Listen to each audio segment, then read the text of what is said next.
இப்ராஹிம் அலைஹிஸ்ஸலாம் அவர்களுடைய மகன் யார்? இஸ்ஹாக். அவர்களுடைய மகன் யார்? யாக்கூப். யாக்கூபுடைய மகன் யார்? யூசுப். சுப்ஹானல்லாஹ். அல் கரீம் இப்னு கரீம் இப்னு கரீம் இப்னு அல் கரீம். அல்லாஹ்வுடைய தூதர் சொல்வார்கள், கண்ணியமானவரின் மகன் கண்ணியமானவர், கண்ணியமானவரின் மகன் கண்ணியமானவர், கண்ணியமானவரின் மகன் நபி யூசுப் என்று சொல்வார்.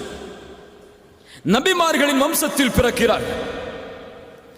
ஒரு நபியின் குழந்தையாக இவ்வளவு பெரிய அருட்கொடை. 11 சகோதரர்கள் தனக்கு. தந்தையின் நேசம் தன் மீது, அழகான குணத்தோடு, அழகோடு. என்ன அழகு!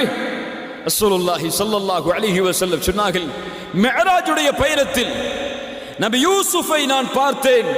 அல்லாஹ் அவன் படைத்த அழகில் பாதியை நபி யூசுஃபுக்கு கொடுத்திருந்தார்.